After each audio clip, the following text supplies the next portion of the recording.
Hi friends, welcome back to our channel. ఈరోజు second episode కూడా ready అయిపోయింది friends. ఇక లేట్ చేయకుండా ఎపిసోడ్లోకి వెళ్ళిపోదాం. Romance lust versus love part 49 friends. అది మామయ్య జరిగింది. వాడు ఏం చేసినా సరే నన్ను ఈ బెంగళూరు నుండి పంపించేయాలని ప్లాన్ చేస్తున్నాడు అంటాడు సుహా. అదేంట్రా మరి కొలాబరేషన్కి ఒప్పుకున్నాడు అన్నావు, అన్ని కండిషన్స్ పెట్టాడు, నువ్వు కూడా ఒప్పుకున్నావు కదా, మరి ఇంకెందుకు బెంగళూరు వదిలి వెళ్ళిపోతావు అని అడుగుతాడు. మావయ్య, వాడి గురించి మీకు పూర్తిగా తెలియదు. వాడు ప్రేమిస్తే ఎంత అద్భుతంగా ఉంటుందో, వాడు ద్వేషిస్తే అంత లైఫ్ మీద విరక్తి వచ్చేస్తుంది.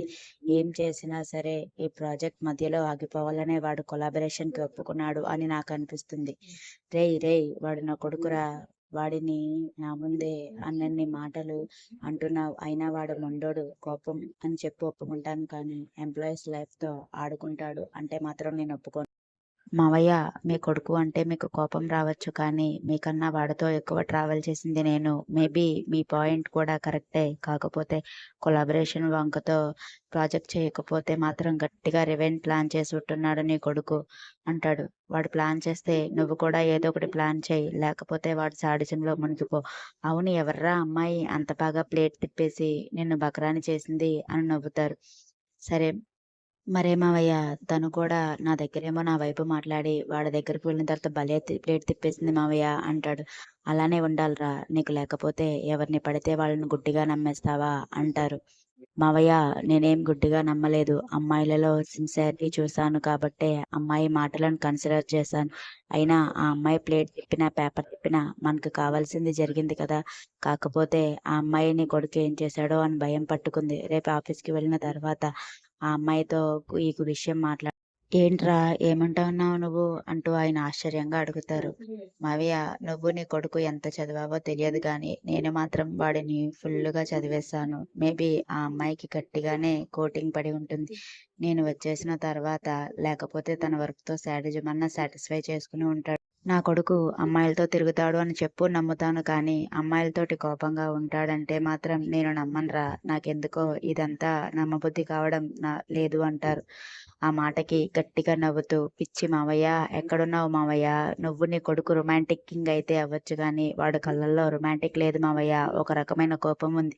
ఆ అమ్మాయిని ఎలా అయినా బాధ పెట్టాలి అన్నట్టుగా వాడి మాటల్లోని వెటకారం, వ్యంగ్యం కూడా అక్కడ కొత్తగా చూస్తున్న నాకే అర్థమైందంటే నువ్వు ఇలా మాట్లాడడంలో నవ్వు వస్తుంది మావయ్య అంటాడు. అవునా, సరే అయితే నా కొడుకు అమ్మాయిలతో ఎలా ఉన్నా కోపం మాత్రం చూపించడు అని నేను అంటున్నాను.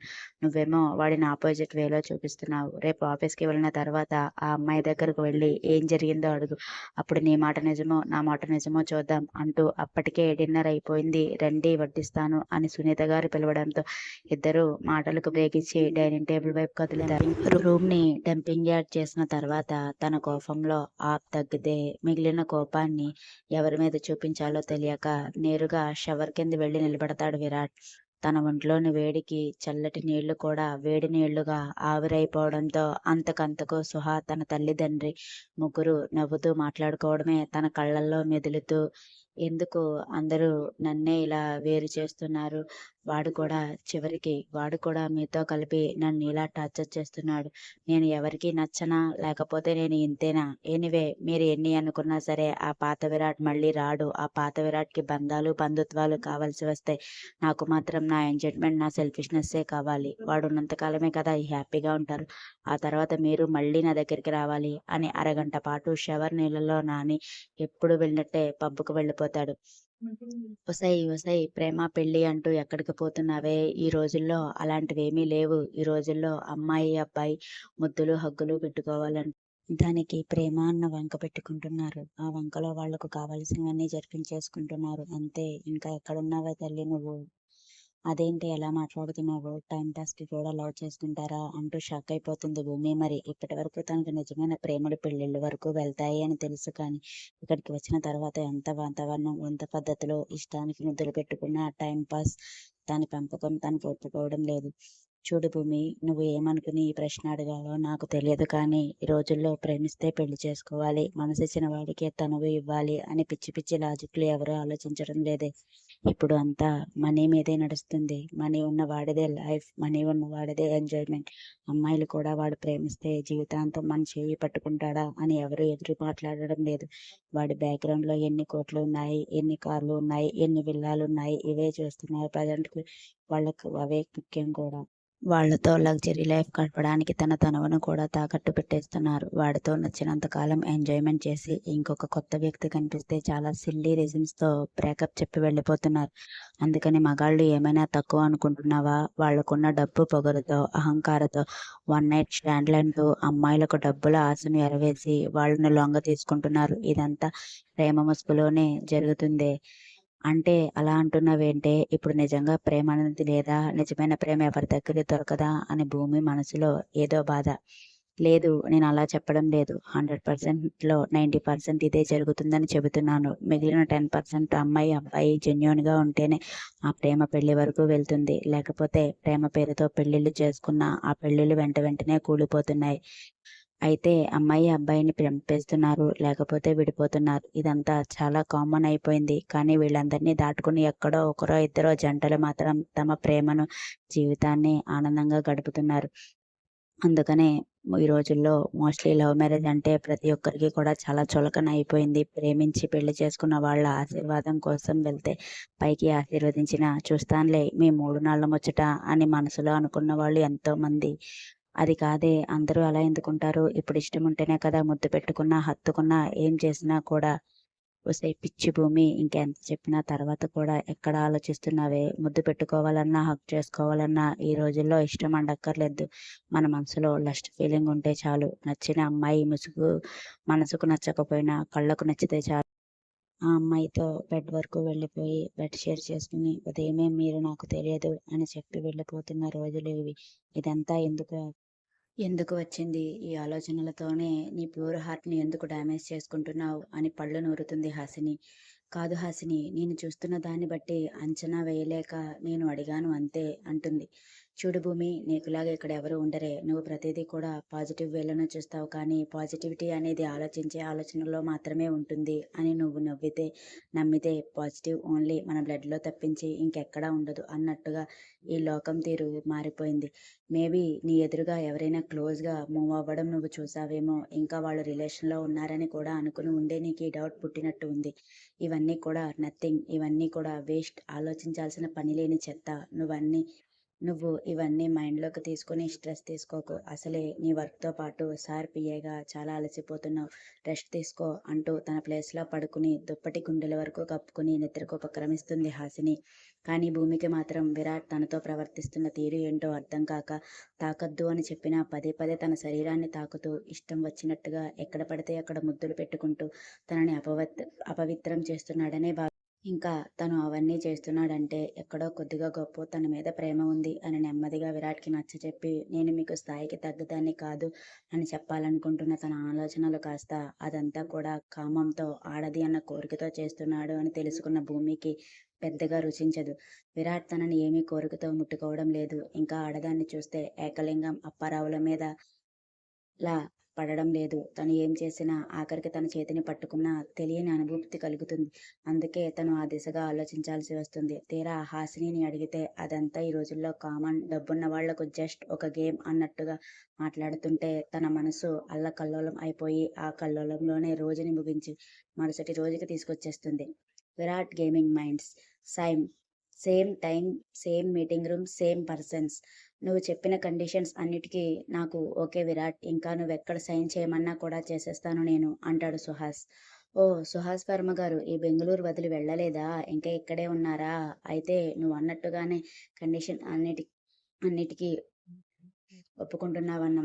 అయితే మనం తొందరలోనే కలిసి పని చేయబోతున్నామా అని అడుగుతాడు. ఎస్ విరాట్ గారు, మనం తొందరలోనే కలిసి పని చేయబోతున్నాం, కలిసి ఉండబోతున్నాం. అది ఈ ప్రాజెక్ట్ పూర్తయ్యే వరకునా లేకపోతే లైఫ్ లాంగ్నా అంటూ నొక్కి పలుకుతాడు. నాన్‌సెన్స్. మీకులాంటి వాళ్ళు కలలో బ్రతుకుతారు. నాలాంటి వాళ్ళు రియాలిటీని గుర్తించి బ్రతుకుతారు. Anyway welcome to the Bengaluru. కొన్ని నెలలు మీరు ఈ బెంగుళూరులోనే ఉండబోతున్నారు కదా! అండ్ సైన్ ది అగ్రీమెంట్ అంటూ భూమి అందించిన అగ్రీమెంట్ ఫైల్‌ని సుహాస్ ఎదురుగా తోసి క్రాస్‌గా నవ్వుతాడు. నిన్న చదివిన కండిషన్స్ అండ్ అగ్రీమెంట్ అయినా కూడా విరాట్ మీద బీభత్సమైన నమ్మకం ఉన్న సుహాస్ పప్పులో కాలు వేయదలుచుకోలేక మరొక్కసారి తన 2 కళ్ళతోటి ఇంకొక 2 కళ్ళను జతకలుపుకుని క్షుణ్ణంగా line to line paragraph page wise తిప్పి చదివి చివర్లో తన ఆటోగ్రాఫ్ పెట్టవలసిన చోట అందంగా సుహాస్ వర్మ అని రాసి విరాట్ ఎదురుగా అదే నవ్వును మెయింటైన్ చేస్తున్న విరాట్ కూడా తను చేయాల్సిన ప్లేస్లో సైన్ చేసేసి ఒక కాఫీ సుహాస్కి ఇచ్చి ఇంకొక కాఫీ తన దగ్గర పెట్టుకుంటాడు. ఓకే మిస్టర్ విరాట్, ఈ ప్రాజెక్ట్కి కొలాబరేషన్కి మనం లీగల్గా ప్రొసీడ్ అవ్వడానికి ఆఫ్టర్నూన్ మా లాయర్ వస్తారు. ప్రాసెస్ అంతా కంప్లీట్ అయిన తర్వాత విత్-ఇన్ మంత్స్లో ప్రాజెక్ట్ని స్టార్ట్ చేయొచ్చు. ఈ లోపల మీరు ఈ ప్రాజెక్ట్ కంప్లీట్ అయ్యేంత వరకు ఒక ప్రత్యేకమైన ఫ్లోర్ చూస్తానన్నారు కదా, మీరు ప్లేస్ సెలెక్ట్ చేసినా పర్వాలేదు, నన్ను ఎత్తుక్కోమన్నా పర్వాలేదు. సరిగ్గా నెల తర్వాత ఇదే తారీఖున నేను మీ ముందుకు ప్రాజెక్టుతో మా ఎంప్లాయీస్తో రెడీగా ఉంటాను. ఆ రోజు నుండి మనం ప్రాజెక్ట్ కోసమే వర్క్ చేయాలి. మధ్యలో మీరు మీ కంపెనీకి సంబంధించిన ప్రాజెక్ట్స్ చూసుకోవచ్చు. కాకపోతే డైలీ వర్క్ మాత్రం మనం అలర్ట్ చేసుకున్నది ఈవినింగ్ కల్లా కంప్లీట్ అయ్యి కంపల్సరీగా ఉండాలి. ఒక్కరోజు కూడా వర్క్ పెండింగ్ రాకూడదు. వచ్చిందంటే మాత్రం నేను కూడా రూల్స్ బ్రేక్ చేయాల్సి వస్తుంది. ఓ గట్టి కండిషన్స్ అప్లై చేయబోతున్నారన్నమాట సుహాస్ గారు. ప్రతి చోట నా మీద ఒక చెయ్యి పైనే ఉండాలని థింక్ చేస్తున్నారట. గ్రేట్ మిస్టర్ సుహాస్ వర్మ, మీ ఆలోచనలు చాలా బాగున్నాయి అని సైడ్ స్మైల్తో చెప్పి తనంతట తానే సుహా ఎదురుగా షేక్ హ్యాండ్ కోసం హ్యాండ్ పెడతాడు. థ్యాంక్ యూ విరాట్ గారు. మీలాంటి వాళ్ళ దగ్గర వర్క్ చేయాలన్నా, మీ కంపెనీకి తాటిగా మేము కూడా నిలబడాలి అన్నా కూడా ఏమాత్రం గట్టిగా ఉండాలి కదా అని క్రాస్గా నవ్వుతూ విరాట్ చేతిలో చేయి కలుపుతాడు. That's good. ఈ 1 మంత్ మీ ముంబైని బాగా ఎంజాయ్ చేసి రండి. ఆ తర్వాత కొన్ని రోజులు మీరు మీ నేటివ్ ప్లేస్ మిస్ అవుతారు కదా, ఆ మిస్సింగ్ ఫీలింగ్ ఉండకుండా జాగ్రత్త చేసుకుని రండి అంటూ యాటిట్యూడ్గా చెప్పి అంతకంటే యాటిట్యూడ్గా నడుచుకుంటూ భూమిని ఒక చూపు చూసి ఆ మీటింగ్ రూమ్ నుండి వెళ్ళిపోతాడు.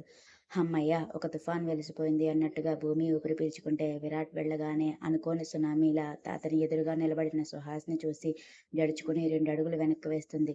ఏంటి, ఈయన నిన్ను ఇరికించినందుకు ఇప్పుడు రివెంజ్ తీసుకుంటాడా ఏంటి అని భూమి అనుకుంటలోనే, మిస్ భూమి, నేను వెళ్ళిపోయిన తర్వాత మీ బాస్, అదే విరాట్ నిన్ను ఏమనలేదు కదా అని గాబరాగా అడుగుతాడు. సార్ అంటూ వింతగా అడుగుతుంది. ఓ భూమి, నేనేమీ నిన్ను రాంగ్గా అడగడం లేదు. నిన్న విరాట్ ఎంత కోపంగా మాట్లాడాడో, నిన్ను ఎంత వెటకారంగా చూశాడో నాకు అంతా అర్థమైంది. అందుకనే అడుగుతున్నాను. చెప్పు, నా మీద కోపం నీ మీద ఏదీ చూపించలేదు కదా అని అడుగుతాడు. ఆ మాటకు భూమి చేయి పెదవి మీదకి వెళ్ళి కింద పెదవి లోపలి బాగా విరాట్ ఘాటుగా దింపిన పంటికి తన వేలికి టచ్ అవ్వడంతో టక్కున చేతిని వెనక్కి తీసుకుని, లేదు సార్, లేదు, మా సార్ నన్ను ఏమనలేదు అంటూ కంగారుగా చెబుతుంది. అయ్యో పర్వాలేదు భూమి, చెప్పు, నా మీద కోపం నీ మీద తీర్చుకోలేదు కదా, అంటే నిన్ను తిట్టడం, లేకపోతే చేయి చేసుకోవడం, అది కూడా లేకపోతే ఎక్కువ వర్క్ నీ మీద పెట్టేసి అక్కడ తన కసి తీర్చుకోవడం లాంటివి అన్నమాట. సార్, అలాంటిదేం జరగలేదు సార్. మా సార్ అయినా ఎంప్లాయీస్ మీద కోపం తెచ్చుకుంటారేమో. ప్రతి ఆఫీస్లో వర్క్ చేయకపోతే వాళ్ళ మీద చిన్నపాటి కోపం, అరుపులు ప్రతి చోట కామనే సార్. కానీ వాళ్ళని చేసుకోవడం వరకు వెళ్ళరు సార్. ఇంకా వర్క్ అనేది నార్మల్గా అందరూ చేసేదే కదా, అంతకు మించి ఏం జరగలేదు. సార్ ప్లీజ్ నన్ను ఇబ్బంది పెట్టకండి అంటూ విరాట్ వదిలేసిన ఫైల్స్ గబగబా అందుకుని అంతకన్నా వేగంగా ఆ మీటింగ్ రూమ్ దాటేస్తుంది భూమి. Something is wrong. వీడెంత కూల్గా ఉన్నాడు అంటే నాకు ఏదో డౌట్ పెద్దగానే కొడుతుంది అని కాసేపు అక్కడే ఉండిపోతాడు సుహాస్.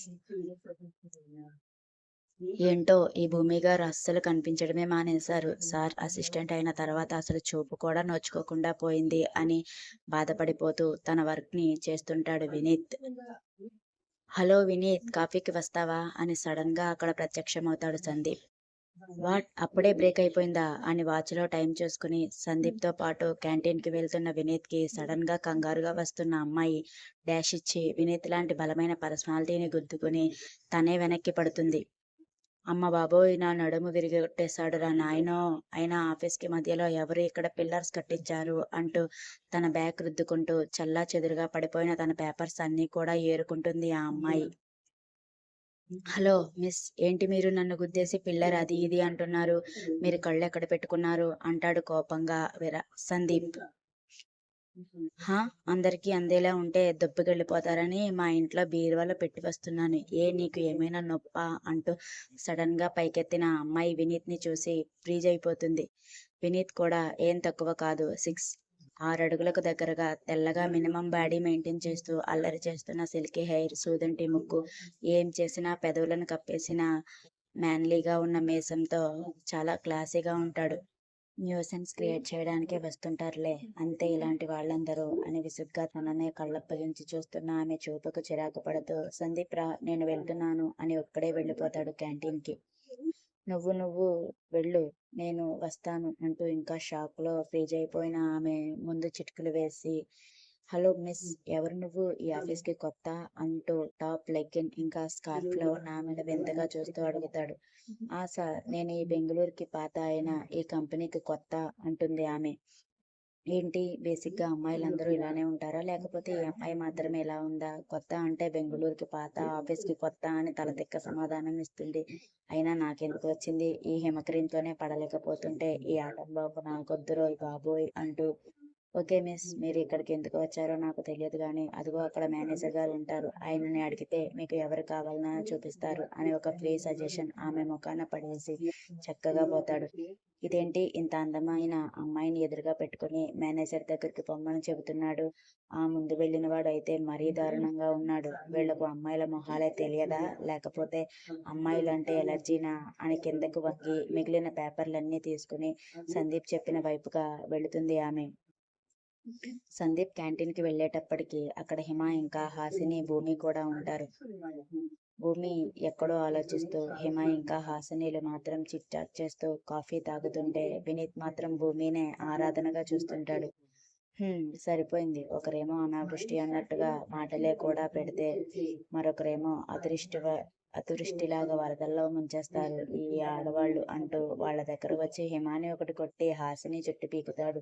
ఇద్దరు కూడా రై అని అమ్మోరమ్మలాగా పెద్ద నవ్వు వేసుకుని సందీప్ మీద పడిపోయి కొట్టినందుకు జుట్టు, పీకినందుకు సందీప్ వీపు తబలా వాయించి సాటిస్ఫై చేసుకుంటారు. రాక్షసుల్లారా, మాట వరుసకు కూడా మగవాడిని కొట్టకూడదు అన్న జ్ఞానం లేదే, ఏదో సరదాగా అంటే ఆ మాత్రానికే నా వీపు ఇలా మోగించేస్తారా? వామ్మో, తట్టు వచ్చేసినట్టుంది, మండిపోతుందిరా స్వామి, మిమ్మల్ని ఎవడు చేసుకుంటాడో గాని ఐరన్తో బట్టలు కుట్టించుకోవాలి ఏమో, లేకపోతే మీ చేతి దెబ్బలు వాడు బండలాగున్నా కూడా పేపర్లాగా అయిపోతాడేమో అని వీపు మంటకు కోపంగా రుద్దుకుంటూ